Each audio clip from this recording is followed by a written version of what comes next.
إن الذين يلحدون في آياتنا لا يخفون علينا أفمن يلقى في النار خير أم من يأتي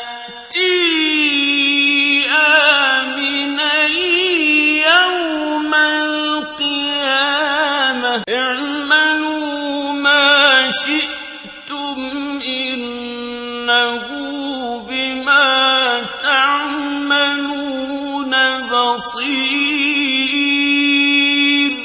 الحمد لله رب العالمين والصلاة والسلام على سيد الرسل وخاتم النبيين سيدنا ونبينا ومولانا محمد وعلى آله وصحبه أجمعين وبعد. أعوذ بالله من الشيطان الرجيم. بسم الله الرحمن الرحيم. إن الذين يلحدون في آياتنا لا يخفون علينا وقال النبي صلى الله عليه وسلم الدين النصيحة.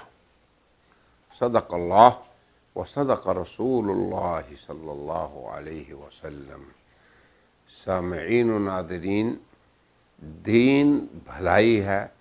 یہ ایک طویل سلسلہ ہے ہمارا اللہ کے فضل و کرم سے، جس میں یہ ہمارا 21واں مقالہ ہے، اور اس کا عنوان ہے لمحات فکریہ ناصحہ، اور قادیانیت کے لیے خصوصی طور پر نافعہ. یہ ہماری یہ نصیحت پر مشتمل باتیں خصوصاً قادیانیت کے لیے بہت نفع بخش ہیں. ہم یہ ذکر کر رہے تھے کہ مرزا غلام احمد قادیانی، اس نے ایک بات کہی اور اس کے بیٹے نے دوسری بات کہی.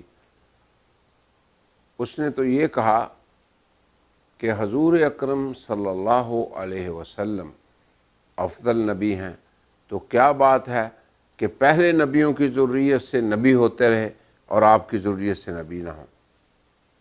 پھر اس کا بیٹا آیا جس نے کہا کہ نہیں، آپ کے بعد نبی نہ آنے میں آپ کی قوت قدسیت میں ہرگز کوئی تان نہیں، مگر نہ باپ کی بات قرآن و سنت سے معید تھی، نہ ہی بیٹے کی بات. عقل سے بات کرتے رہے خلاف عقل. تو ابنائے قادیانیت تأمل کریں کہ باپ یعنی غلام احمد قادیانی اور بیٹے مرزا بشیر الدین محمود، دونوں میں سے کسی نے اپنے موقف کی تائید میں کسی قرآنی آیت یا کسی حدیث نبوی سے استدلال نہیں کیا، حالانکہ شریعت میں جتنے بھی احکام ہیں ان کی مرجعیت کتاب و سنت ہی کو حاصل ہے.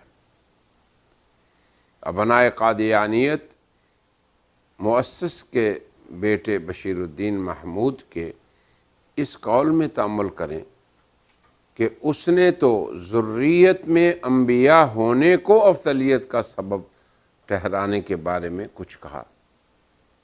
پھر جب مفضولین یعنی حضرت ابراہیم ہوں، حضرت موسیٰ ہوں، ان سب سے افضل ہیں ہمارے نبی، ان کی ذریت میں انبیاء آئے، ایک مخصوص تعداد میں آئے، تو اب جو افضل ہیں یعنی ہمارے حضرت محمد صلی اللہ علیہ وسلم سید الرسل اور خاتم النبیین ہیں، تو پھر ان کی ذریت میں تو آنے والوں کی تعداد پہلوں کی ذریت سے زیادہ ہونی چاہیے. اگر تو ذریت میں نبی ہونا یہی نبی کی افضلیت کی دلیل ہے، تو پھر ہمارے حضور کی ذریت میں بہت نبی آنے چاہیے، ابراہیم کی ذریت سے بھی زیادہ اور موسیٰ کی ذریت سے بھی زیادہ. پھر ہم قادیانیت کو یہ بھی دعوت دیتے ہیں کہ افضل کی ذریت میں اب یہ بتائیں آپ کہ کتنے نبی آنے چاہیے. تاکہ اس کی افضلیت ثابت ہو سکے۔ اگر تو افضلیت کی دلیل ذریت میں نبی ہونا ہے تو کیا تضاد ہے؟ پھر قادیانیت کا یہ بھی ایک عقیدہ ہے کہ ضرورت کے وقت، حاجت کے وقت امت جو ہے وہ نبی کی محتاج ہوتی ہے۔ تو بتائیے کہ کتنے نبیوں کی امت محتاج ہوگی؟ ہم یہ کہتے ہیں کہ جو کچھ قادیانی مفروضے ہیں یہ سب باطل ہیں، ان کی کوئی قرآن و سنت سے دلیل نہیں۔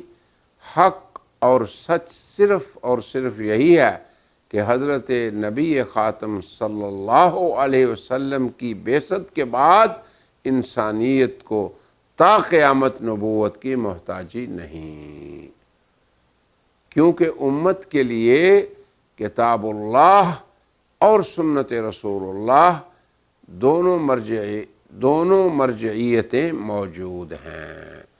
پھر ان اللہ کی کتاب اور رسول اللہ کی سنت کو سمجھنے اور سمجھانے کے لیے امت کے ہر دور میں وارثان نبوت موجود ہیں۔ تو اب کتاب و سنت کے ہوتے ہوئے اور ان کے حاملین کے ہوتے ہوئے امت کو کسی نبی کی حاجت ہرگز نہ ہوگی۔ اس لیے حاجت کے وقت نبی کا آنا یہ محض ایک باطل مفروضہ ہے، اور یہ ایک باطل قادیانیت کی رائے ہے جو واجب الرفع اور واجب الرد ہے۔ اللہ تبارک و تعالیٰ کی ذات گرامی نے حضرت خاتم النبیین صلی اللہ علیہ وسلم کی بعثت فرما کے انسانیت کو کسی دیگر نبوت سے ہمیشہ کے لیے مستغنی فرما دیا ہے۔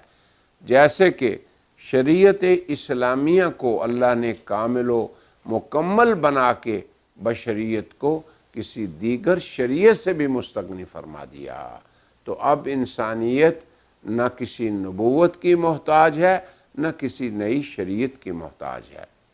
ہم ابنائے قادیانیت کو نبوت کے باب میں مرزا صاحب کے ایک پیروکار اب مولوی محمد علی لاہوری، جو لاہوری جماعت کے بانی ہیں، ان کے ایک حوالہ میں بھی تعامل کی دعوت دیتے ہیں۔ وہ پیغام صلح کی جلد ثانی جو کہ ماہ اپریل 1915 کو نشر ہوئی، اس میں یوں رقم تراز ہے: میں مرزا صاحب کو نبی قرار دینا نہ صرف اسلام کی بہتری سمجھتا ہوں، بلکہ میرے نزدیک خود مرزا صاحب پر بھی اس سے بہت بڑی زد پڑتی ہے۔ اگر تم حضرت صلی اللہ علیہ وسلم کے بعد نبوت کا دروازہ بند نہیں مانتے تو میرے نزدیک یہ بڑی خطرناک راہ ہے اور تم خطرناک غلطی کے مرتکب ہوتے ہو۔ عقلائے قادیانیت غور کریں کہ مولوی محمد علی لاہوری نے اپنے مذکورہ قول میں مرزا کو نبی ماننا اپنے اس کے خیال میں کیا کہا؟ اولاً اسلام کی بےخنی، ثانیاً مرزا صاحب پر زد پڑنا، ثالثاً خطرناک راستہ، رابعاً انتہائی خطرناک غلطی۔ ہر مسلمان کو علم ہے کہ شریعت اسلامیہ کے احکام قرآن و سنت کی نصوص سے ثابت ہیں، جبکہ ہم مشاہدہ کرتے ہیں کہ مرزا صاحب تو کتاب و سنت سے انتہائی بعید رہتے ہیں۔ وہ محض اپنے اوہام اور مفروضوں سے ہی اور اپنے کشوفات اور اپنے ان الہامات سے جو شیاطین کی طرف سے ہوتے ہیں ان سے حضرت خاتم النبیین صلی اللہ علیہ وسلم کے بعد نبوت کے جاری رہنے کو ثابت کرنے کی ناکام سعی کرتے ہیں۔ پھر مرزے کا یہ بھی دعویٰ ہے کہ میں تو کتاب و سنت کا کامل پیروکار ہوں اور صاحب کتاب و سنت کا خادم خاص ہوں۔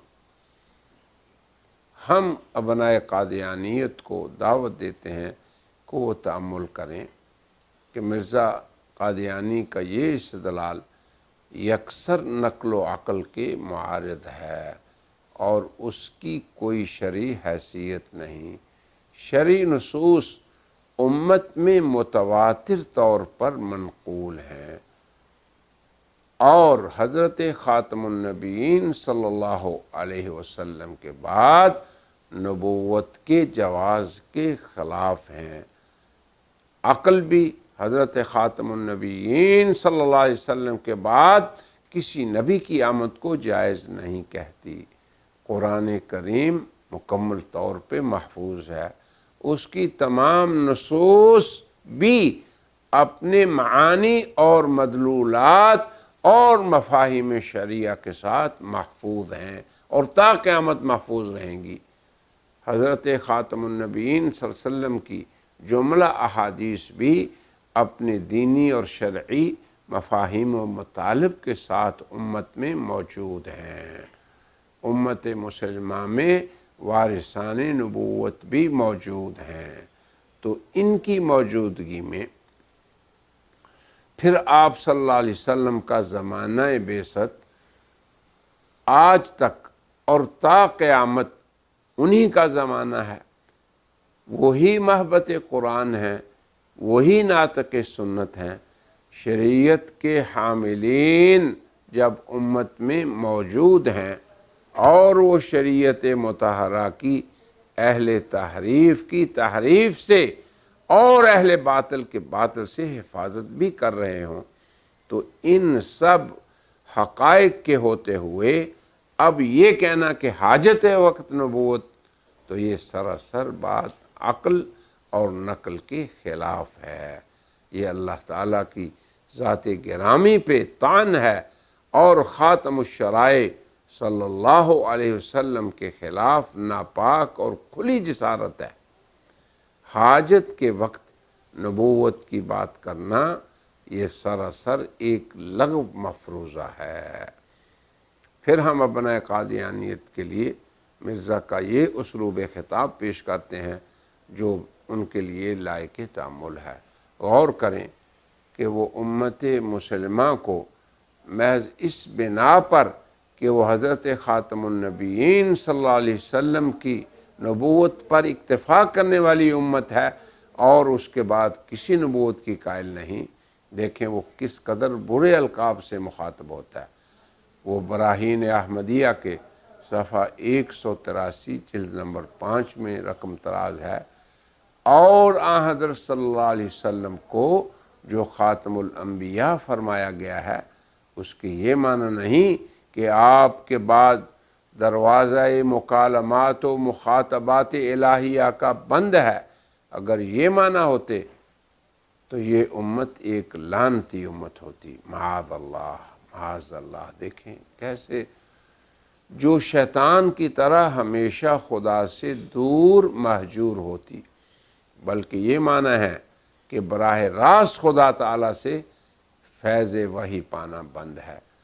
یہ کس قدر لغو اور باطل عقیدہ ہے کہ ایسا خیال کیا جائے کہ حضرت صلی اللہ علیہ وسلم کے بعد وحی الہی کا دروازہ ہمیشہ کے لیے بند ہو گیا۔ یہ ہیں مرزا صاحب کے اپنے الفاظ۔ ہم اپنے قادیانیت کو دعوت تأمل دیتے ہیں اور اس اسلوب خطاب میں غور کرنے کے لیے کہتے ہیں کہ مرزا غلام احمد قادیانی نے خیر امت، جسے قرآن کی نص یہ کہتی ہے کنتم خیر امت اخرجت للناس، اسے کتنے ہی برے القاب اور الفاظ سے یاد کیا ہے۔ وہ اسے شیطان و مردود سے تشبیہ دیتا ہے، اسے اللہ کی رحمت سے دور اور لعنتی امت قرار دیتا ہے، اور اسے اللہ کی رحمت سے ہمیشہ کے لیے محجور قرار دیتا ہے۔ وہ امت مسلمہ کے اجماعی عقیدہ کو کہ حضرت صلی اللہ علیہ وسلم کے بعد کوئی نبوت نہیں، لغو اور باطل قرار دیتا ہے۔